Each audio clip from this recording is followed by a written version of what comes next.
What's up guys? Welcome back to the channel. हैन अहिले चाहिँ टक्क म चाहिँ अहिले राति किन भिडियो हाल्दै छु, राति भिडियो किन बनाउँदै छु भन्दाखेरि अहिले चाहिँ टक्क भोलि चाहिँ राइडिङ जानको लागि भोलि त राइड जानु पर्यो हैन। राइड जानको लागि चाहिँ अब साइकललाई रेडी बनाउनु पर्यो। त्यही भएर यसो अहिले चाहिँ साइकलहरु रेडी बनाएको टक्क भिडियो हाल्दिम न हैन। अनि यो पर्बिन हिँड्न त हिँड्छ साइकलमा, तर पछाडि पनि अब साइकल अब यतिकै साइकल चलाएर पनि हुँदैन। साथीभाइहरू, दाजुभाइहरू, दिदीबहिनीहरू साइकल चाहिँ मेन्टेनेन्समा पनि राख्नुपर्छ। त्यही भएर साइकल मेन्टेनेन्समा राख्यो भने साइकलले धोका दिँदैन।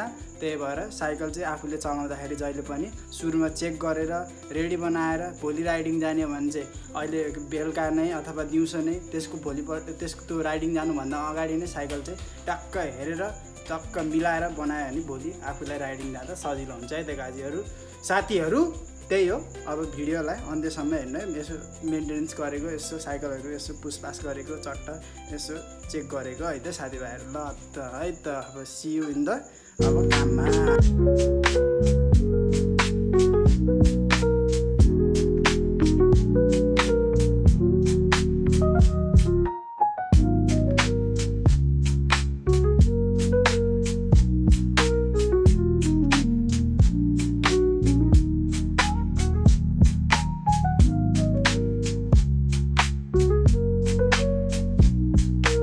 साथीहरू अहिले चाहिँ भर्खरै मैले चाहिँ साइकलहरू टक्क सफा गरेर चट्ट अहिले चाहिँ अनि भोलिको लागि सफा प्लस अनि साइकलमा अलिकति चेक गरेर साइकल चाहिँ सबै ठिक छ।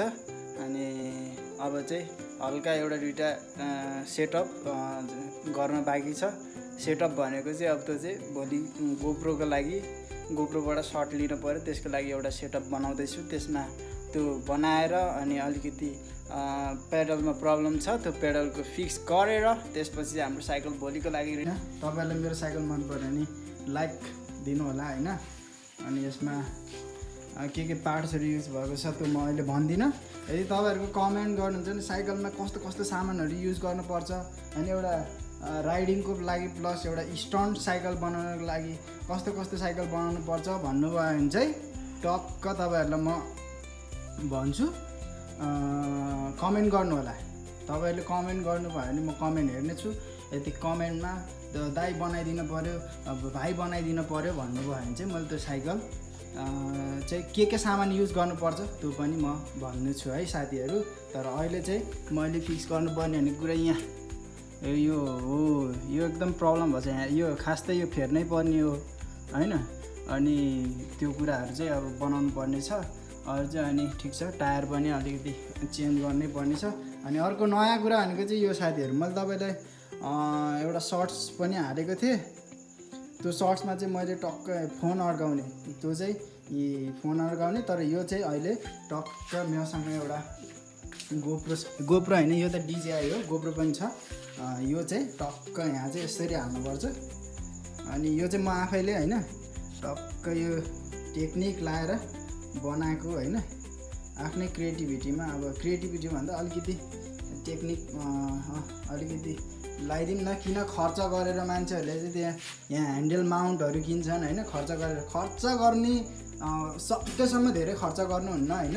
के भन्छ अरे, अब नभएको कुरा एकदम फेर्नै पर्ने कुराहरूमा चाहिँ गर्नै पर्यो, तर सकेसम्म खर्चै गर्नु पर्दैन होइन। अनि मैले चाहिँ अहिलेसम्म त्यति साइकलमा अहिले यो खर्च गरेकै छैन। यो साइकलमा खर्च गर्ने दिन पनि आउला, राम्रोसँग प्रोग्रेस हुँदै गयो भने अब त्यही हो, मोनिटाइज भयो भनेदेखि अझ होइन। यो चाहिँ यस्तरी हालेपछि चाहिँ यसले चाहिँ चट्ट यो चाहिँ भिडियो हान्न एकदम सजिलो। अनि यो हल्लिँदा नि हल्लिन्न, अलिअलि त हल्लिन्छ किनभने अब गोप्रो पनि डिजिआई पनि अब यो पनि कस्तो लाग्यो है तपाईँहरूलाई।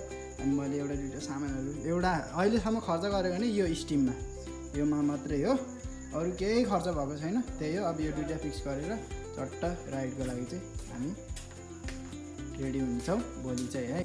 सो गाइज अहिले चाहिँ यो प्रब्लम भनेको यसमा छ, यसमा। अनि यसलाई चाहिँ यहाँ फिक्स गर्नुपर्छ। अनि यसलाई फिक्स गरौँ है त।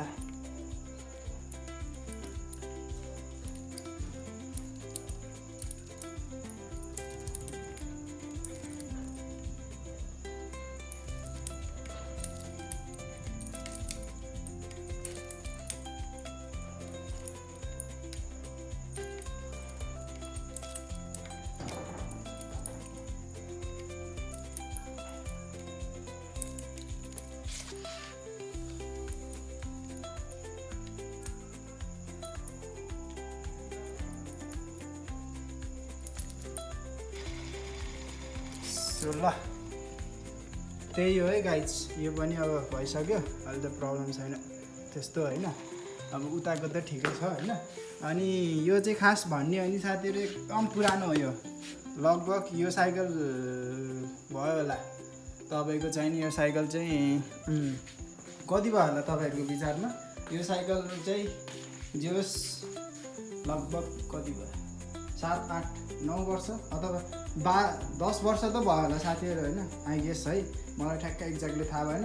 तर यो पनि त्यति नै भयो क्या साथीहरू, यो चेन्जै गरेको छैन खास वास्तवमा भन्यो भने। यो त पुरानो यही साइकलमा आउँदाखेरि नै थियो होइन, यो चेन्जै गरेको होइन क्या साथीहरू। तर एकदम राम्रो छ यो, त्यस्तो प्रब्लम के भन्छ त्यति प्रब्लम पनि छैन, बलियो पनि छ, खपिरहेको छ है अहिलेसम्म। साइकल पुरानो भए पनि चलिरहेछ। अनि जस अब बिस्तारै यो पनि फेर त भन्दैछ, पैसा छैन के गर्नु है, त्यही हो। ल फाइनली गाइज साइकल रेडी भइसकेको छ होइन, भोलिको राइडको लागि। अनि हामी चाहिँ भोलि राइड जाने, कहाँ जाने भनेर प्लान गर्ने बाँकी छ। त्यही हो साथीहरू। अब चाहिँ तपाईँहरूलाई भिडियो कस्तो लाग्यो भन्न नबिर्सिनु होला होइन। अनि सब्सक्राइब गर्नु होला च्यानललाई। अनि जे होस् खुसी लाग्यो यो भिडियो बनाउँदाखेरि मलाई पनि। अब तपाईँहरूलाई कस्तो लाग्यो है, मैले सायद यो भिडियो किन बनाएको भन्दाखेरि तपाईँहरू पनि राइड जानुहुन्छ होला होइन, अनि साइकल चलाउन मनपर्छ होला पक्कै नै होइन। अनि त्यही भएर चाहिँ अनि एउटा साइकल चलाउने मान्छेले साइकल त अलिअलि भयो भने बनाउन त जान्नु पऱ्यो, अलिअलि भयो भने साइकललाई त केयर गर्नु पऱ्यो भनेर चाहिँ अनि अलिकति इन्फोको लागि होइन, तपाईँहरूलाई यस्तो गर्नुपर्छ है भनेर चाहिँ यो साइकल बनाउनुहोस् भनेर यो अँध्यारोमा क्यामेरा राम्रो, यो फोन राम्रो नभए पनि अब बनाउनुहोस्, तपाईँहरूले साइकल चाहिँ बनाउनु पर्छ है भनेर चाहिँ यो भिडियो बनाएको। अनि भिडियो मन पऱ्यो भने यो भाइलाई, यो दाइलाई, यो साथीलाई तपाईँहरूले सब्सक्राइब गरिदिनु होला भन्न चाहन्छु है त साथीहरू भन्दै आजको भिडियोलाई यहीँ अन्त गरौँ। See you on the next vlog with the riding होइन। भोलि राइड जाने हो, राइडको टाइममा भेटौँला भन्दै बाँकी समय अब खाना जान म जाँदैछु। अनि good night, good sleep, dream about cycle होइन। साइकलको बारेमा अब साइकल लभरहरूले साइकलकै सपना देख्नु होला भन्दै आजको भिडियोलाई यहीँ अन्त गर्दै ta-da, bye bye, see you in the next vlog.